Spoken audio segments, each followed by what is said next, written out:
Welcome, everybody, to another episode of Tidal Flooding Talk, brought to you by the New Jersey Coastal Coalition in partnership with our broadcast partner at Tri-X57 News. I am Joe Martucci. We have the whole gang here tonight. We got Dan Skeldon. We got Palma Shiles. It is late June. Summer is in full force now. Kids are out of school. It's going to be a great segue for our next guest here, Scott Bonner from Scott's Docks. But first, we'll kick it over to you, Palma.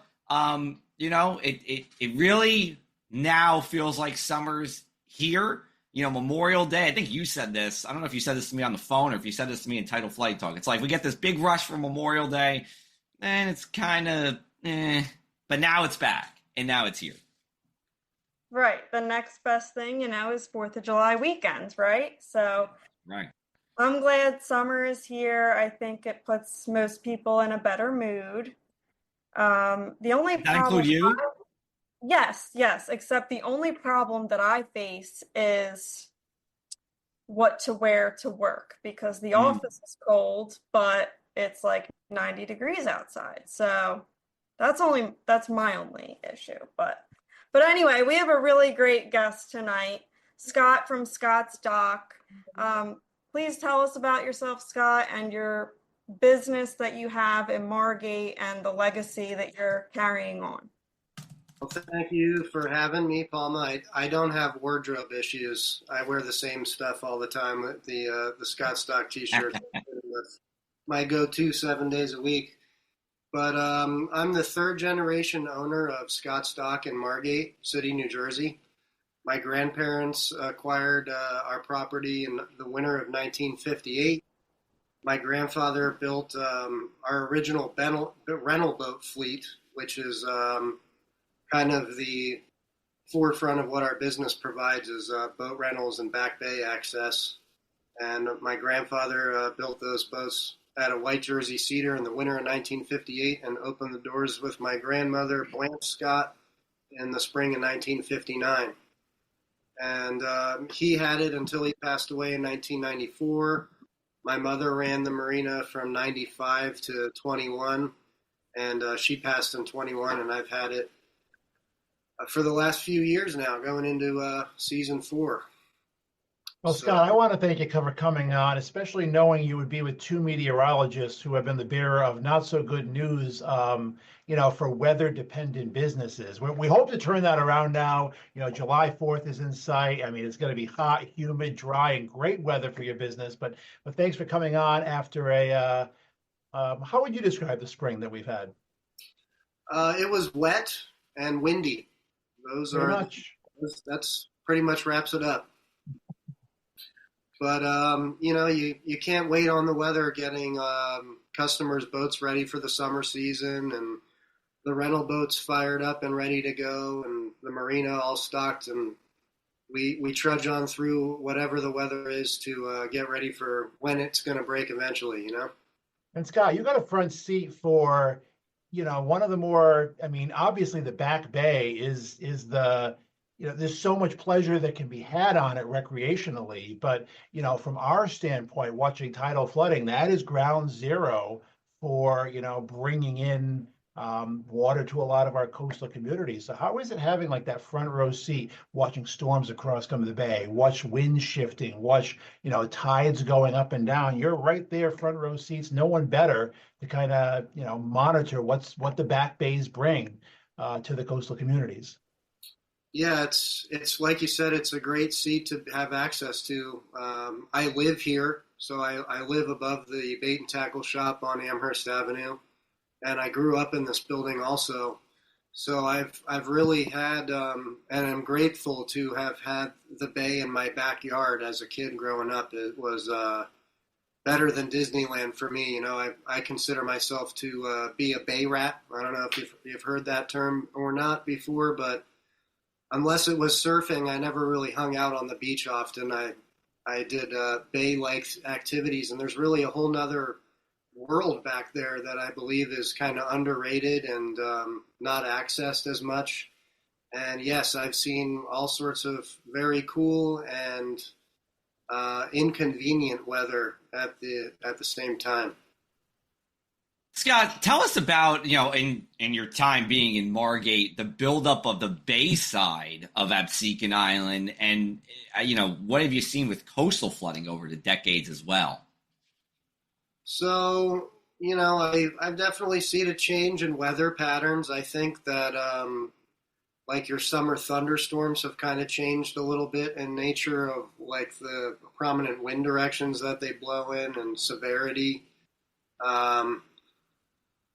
We still get some good flood tides with the moon cycles and everything, and all that stuff is directly affects our business, and I think that I don't know if there's an answer to making any of it better or worse, or if development has impacted that in a super negative way. But I do know that there is a lack of dredging in the back bays that whether or not that would help from the flooding standpoint is probably above my scientific pay grade, but it makes navigation difficult.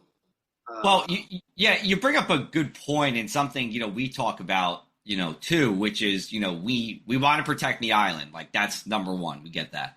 But it does, I think it doesn't take a rocket scientist to see that a lot of the protection for a long time was on the beach side of things, on the Atlantic Ocean side. And, with the efforts that we've done at the New Jersey Coastal Coalition and others, too, we're recognizing the bay for, the ability or need to build that up. Do you share in that sentiment? Yeah, I think that a lot of the beach replenishment ends up in the bay, and that it actually not only enhances the property that's available on the beach, but a lot of that sand ends up in the back bays. And the simple comparison, I guess, is if you have a glass of water that's half filled with sand and then the rest of it's filled with water, if you remove that bottom layer of sand, you'd be able to hold a higher quantity of water as a result, right? Sure. So that's kind of where the dredging things comes into mind. A lot of that's filled in. You see boaters stuck on the bottom almost daily at low tide. And it's an inconvenience for a lot of the marinas there too. We haven't been able to afford to do it privately, but a lot of the places down the street are having to hire contractors on their own and keep their slips open and available for the public. Now you provide boat rental services too, right? So is that something that you prep these people on, or what advice do you give them if they're taking one of your boats out? So we have a lot of inexperienced boaters that are getting out on the bay, and we have a custom chart that we had designed that highlights low areas and channels and where to go and where not to go, boundaries and so on and so forth. But even if you spend 20 or 30 minutes with a customer in the store with the chart, and it can be difficult out there, and there's so many places where you can get stuck, it's hard to avoid it. Even experienced boaters like myself, if you spend any amount of time out on the water, you're going to get stuck somewhere sooner or later, Now, is that like the worst case scenario? What does someone do when that happens? You have to have like AAA for the water. It's called CTO or Towboat US, or a couple of companies that do it, and they sell a membership and will ideally be able to come and pull you off of the mud. But worst case, you're stuck there through that tide cycle until it comes back in. And it can All right, we're gonna take it. Oh, go ahead, Scott. Sorry, I was gonna take a break, but you can finish. I was just gonna say it can be dangerous also. If somebody's moving at a fast speed and hits a sandbar or something, that can be fatal at times. Unfortunately, so. All right, we're gonna take a brief break. On that note. Yeah. Now, on that note, we're going to take a break. Everyone can mentally reset themselves. We'll come back on the other side with Tidal Flooding Talk. Thanks to the New Jersey Coastal Coalition, your flood insurance bills are lower and your streets safer from the reality of flooding. Since beginning in 2013, we build more resilient shoreline communities, Our member towns develop and share in best practices that anticipate future concerns and create flooding solutions. From our town-specific free web app for flooding information to our weekly Tidal Flooding Talk show, we focus on flooding 24/7. Visit www.njcoastalcoalition.com for more. Welcome back. You're watching Tidal Flooding Talk. We're brought to you by the New Jersey Coastal Coalition, and we would like to remind our viewers to protect natural floodplains. Floodplains, like salt marshes and stream beds, are nature's way of managing floodwaters while improving the environment. Help them do their job. Reduce boat speeds to minimize erosion, use fertilizer sparingly to protect water quality, and limit hard surfaces in your yard so rainwater can absorb naturally. A little effort goes a long way in protecting your community. Awesome. And we are back with Scott from Scott Stocks in Margate. We're gonna, you mentioned in the break, we were getting a little negative about the dredging and everything like that. Let's talk about some positive things here. It's still early in summer. Are you still in that hopeful, summer's here, the shore is coming alive phase? Yeah, like you said, the kids are out of school, the island's filling up. And people are starting to kick off this whole summer thing. Weather's getting warmer, which is what we need after a wet, windy spring. So excited to get everybody out on the water and catch some fish and crabs or cruise, whatever they're into. Would you say there's like a certain weather condition that's best for business? Like, is it just as simple as it's hot and sunny, or do people actually, like, I would speak from a little experience, sometimes that, like, hey, let's rent a boat or a jet ski would be on like that cloudy day that's not necessarily raining, but maybe it's not the best day to be like laying out at the beach either. Yeah, that's a thing. That's definitely the case. We see some people that would normally go on the beach, but an overcast day maybe gets them down on the bay to do some kayaking or boating or fishing for crabs or something like that. But I would say that hot and sunny is the ideal day to be out there, Gotcha. Just enough breeze to keep the bugs at bay a little bit better, but not too much to affect the boat while you're trying to fish. Yeah, you don't want that west to northwest wind, right? That's just, the enemy of people who want to recreate along the shore, right? Yeah. Yeah, Scott, you said you're Bay Rat, which I love the term, and I was one during my years at the shore as well. Love the back bays, lived in Ocean City, and just explored every nook and cranny of them. Being that Bay Rat, having that front row seat. Well, what are some of the more memorable weather events? We've talked about the lousy weather, the cool, windy stuff this spring. We're hopeful for the hot, sunny summer, if that's what we're hoping for. But back in time, what are some of the memorable Back Bay events you experienced, and what was it like to be along the Back Bay during them? So Sandy obviously is the big one for me. That was something, I hope I never experience again, but probably not out of the realm of possibility, obviously. Now, did you evacuate for Sandy, or did you ride it out along the shore? No, man, my mom was alive at the time and running this place, and she wasn't going to leave, so I sure wasn't going to leave her here on her own, Dan, And there was a lot, stuff was floating all over the place. It was a mess. So it was, I was outside most of the day, actually. Really? Yeah. Let me ask you this, because we always, as meteorologists and emergency managers, urge people to evacuate. We know not everyone heeds the warnings, but a lot of the times, those that do stay and ride it out sometimes are even more likely to evacuate the next time. Are you in that camp, or would you say, it depends on the storm, it depends on the situation? No, my family are stubborn people. And I think I inherited part of that gene, and I can't really impress upon somebody how much pride I have in owning this place and keeping it going for another generation. And I just couldn't leave it. It's like a farm, like we talked about. It's something that you're not going to leave to get messed up in bad weather. So there's a lot of maintenance that's required in one of those events, and somebody's got to stay. In my position, in my opinion, I'm sure there's tons of people that will disagree with me, but I wouldn't leave my place in a weather event like that. Okay. Now, what have you done to continue your family's legacy over at Scott's Dock? Because I think you did sell yourself short a little bit in the beginning when you introduced yourself and talked about the dock, because I know that you eat, sleep, breathe Scott's Dock. So what are some of the things that you've tried to either maintain or even improve to really continue that legacy? Yeah, so thank you, Palma. I appreciate the kind words. But like I said, my mother passed away a few years ago, so I wanted to honor her. The business is named Scott's Dock. My family's last name was Scott.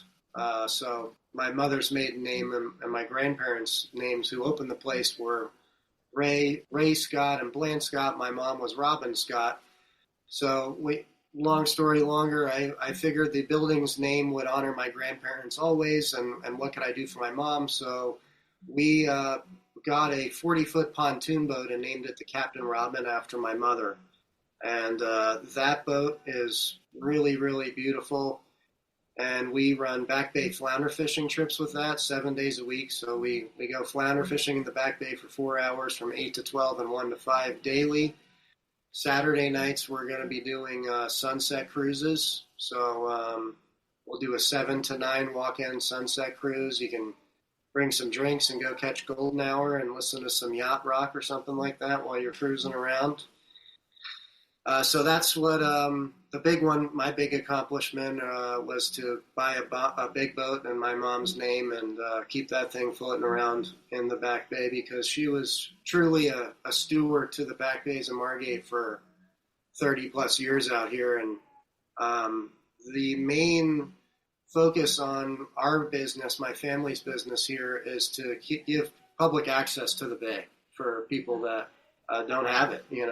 Like I said, I'm super grateful to live where I am and do what I do, but our customers are coming from Delaware County and Pennsylvania, New York, and there's really nowhere, unfortunately, that you can go stick your foot in the water in the bay on Amherst Avenue in Margate anymore. So I'm really prideful to be able to have open doors for people to get in a kayak, go on the Captain Robin, rent one of the boats that they can drive around on their own. We do 6-person private charters also for people to go fishing and crabbing and swimming and pull them around on a tube. And it's just really a special place that not only doesn't exist as often as it did at one time in Margate, but for the whole country, I think.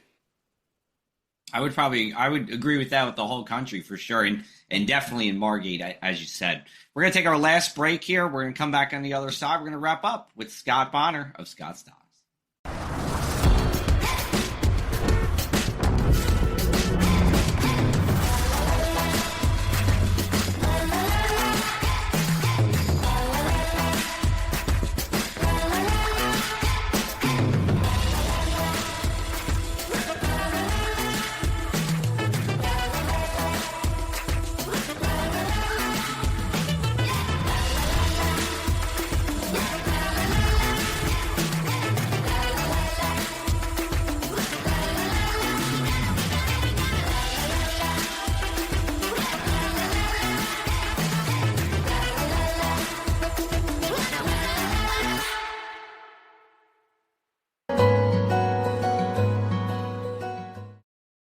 Welcome back to the third and final block of this week's Tidal Flooding Talk with my co-host Palma Shiles and meteorologist Joe Maritucci. I am Dan Skeldon, and we're joined for our continued conversation with Scott Bonner from Scott's Docks. Scott, pleasure talking with you. I wanted to ask you something too. As a meteorologist, I was always aware living along the shore, tide times, knew my moon cycles, knew my tide times. I think if anyone knows it more than a meteorologist. It's probably someone in your profession. Are you like a walking tide table? Do you know like high tides this time this day, full moons this day? Like, since it's so important to your business, how much do you monitor the tide tables in those moon phases daily and monthly? Yeah, we watch it daily. Primarily to recommend fishing advice to people. That's a big part of going out there and trying to catch fish in the back bays is your tide times, and fishing around high tide mostly. Trying to avoid low tide when you're crabbing so you don't get stuck places. So that plays enormously into our business. And I want to send people out on our rental boats and see them come back with smiling faces and dinner, So I'm giving them the best possible advice I can come up with to send people out to be successful. Yeah, you're making me think of something, Scott. Do you actually, at the dock, do you actually clean the crabs for people too if they want? Absolutely. Yeah. So you've been ripping off backs of crabs for 30 years. I've been filleting fish I'm 37, but I've probably been doing it for close to 30 of those 37 years, Okay. Yeah, right on. Cool. Yeah. Now, when you're booking charters for people to either rent boats or you take them out, how fast can that change because of either, weather or tides? How much advance notice would someone have if they had to cancel a charter? So, we try to get we try ideally do it 24 hours ahead of time, but, we are constantly rescheduling things due to weather. Unfortunately, it's tough to work around that, and get everybody out exactly when they want to go. Most people are flexible, and we can shuffle things around and get it to work for everybody, but it's definitely one of the challenges. Do you ever have people insist, like, I still want to go out on this boat, even if the weather is not okay with that? Even if there's a small craft advisory out? Yeah, some people want to go. As long as it's not unsafe, we'll go. The fish don't mind the rain, so as long as the customers don't, we'll take you out, and we want everybody to be safe and have a good time, obviously. So thunder and lightning put things out of the question, and high wind, we won't be doing it. But if you don't mind getting wet or being cold, we'll take you and go. God, how much prep, like when you have a bigger storm coming, whether it be a tropical system, a nor'easter, big squall lines, like how much does that set you kind of like scurrying around, like as far as defensive measures or preventative measures, like, being susceptible on the bay? Is there a lot of prep work for those bigger weather events that you may or may not have advance warning for? Oh yeah. We if it's gonna get real, then we'll empty the marina and get all of ours and all of our customers that are slip tenants boats out of the water for the event, and that takes 2 to 3 days to do. So we try to watch all of you guys super closely all the time and take all the information that all of the meteorologists in southern Jersey are putting out and make the best educated decision to pull that trigger when it's time, Go ahead, Scott. I have nightmares about, man. That's something I try not to think about if I don't have to. Sure. So weather, right? I mean, I got to ask the weather question here as Dan, but how have you seen weather forecasts and the way you think about weather change from, 30 years ago to now? You guys are putting me in a tight spot here, man. I could have a lot to say about the forecast and weather coming out to. That's right. It's an open platform, Scott. You can go ahead. I'm just kidding, but yeah, it's something that I watch every day, and I know it's a tough job to do. The weather's unpredictable on the shore points and on the island more so than it is in the mainland, and it's a challenge. It's a pain in the butt when it's forecasted to. I guess the one thing that is the trickiest is like summer thunderstorms, right? Pop-up storms. So you've got a hot sunny day on a Saturday afternoon, and you have to put that icon on there that's got the little raindrops and the lightning bolt on it that can. Dan, see what you do, Dan? You're putting a damn icon on there. It can change everybody's plans. So, I guess if I had one qualm with the forecast, it'd be some kind of notice next to that icon that identifies it to be like an evening event or something, Scott, do you find that like the percentage chance of precip that a lot of folks put in their 7-day now, 30%, is that helpful, or is that does that kind of make things even more confusing? So I think it's helpful, but it can be misleading. Like the thunderstorm icon, if you see that 70% chance, it doesn't identify it to be possibly between the hours of 5 and 8 in the evening. So, from the outside looking in, if somebody just sees that rain percentage, they might just write the day off rather than look into detail to see that it's overnight or early in the morning or not going to affect their outdoor day. Yep. Yeah, that's super true. And of course, Dan does an excellent job. He's not throwing in that thunderstorm icon just to get people not to go to the beach. But, something, I'm sure, Dan, you probably do something along these lines. I actually time out like what that window could be. So like, we have a day today when we're filming. Thunderstorms were going to be around from like 3 to 7 p.m. Like you're dry after 7, you're dry before 3, right? But it's within that window. And even within that window too, like a thunderstorm, hey, it'll rain for an hour between 3 to 7. Is it a washout? No, of course not. You got plenty of time to be outside and go to the dock, go to marina. But, it's tidbits like that I think are always, helpful for people and always much appreciated too. All right. So we're going to wrap it up here. We definitely appreciate Scott's time. Before he goes, though, we got to ask him the one thing that's been on his mind, tidal flooding or otherwise. Tidal flooding or otherwise. Yeah, so the tide floods. I think that if you buy and live on the island and aren't under the reality of being affected by high water, then you've moved to the wrong place, and it's something that is a part of daily life on the shore points. I don't have the answers as to, climate change or any of that stuff. These are all super deep conversations and that are all above my pay grade. But I see it with my own eyes. I think it can be a beautiful thing at times on a full moon sunny evening on a Saturday with a beautiful sunset in the background. And I've unfortunately seen it coming in my home and business alike too. So there's a lot of suggestions I guess I could make, but it's. Yeah, that's about it. That's my what first pops to head on tidal flooding. Perfect. All right, Palma, off to you. Oh boy, I was not ready. I was just listening to what he had to say. Should we go to Dan next? Yeah, go to Dan.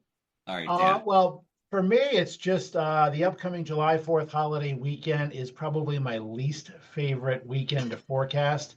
There's so much pressure, as we've talked about. Percentage chance of thunderstorms is everything we do on July 4th outdoors, is weather dependent, and there's always thunderstorms in the forecast. So it's a frustrating time for meteorologists, just as it's a frustrating time for viewers trying to, hone in on exactly what those rain chances are. Hopefully, it's a hot, sunny, dry 4th. Otherwise, looking for some headaches for the upcoming 4th, forecasting wise. Fingers crossed.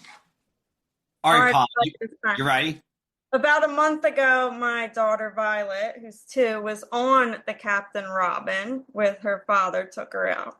And she is loving boats and bay life. So I think we might have to take her out on another ride soon at Scott's Dock.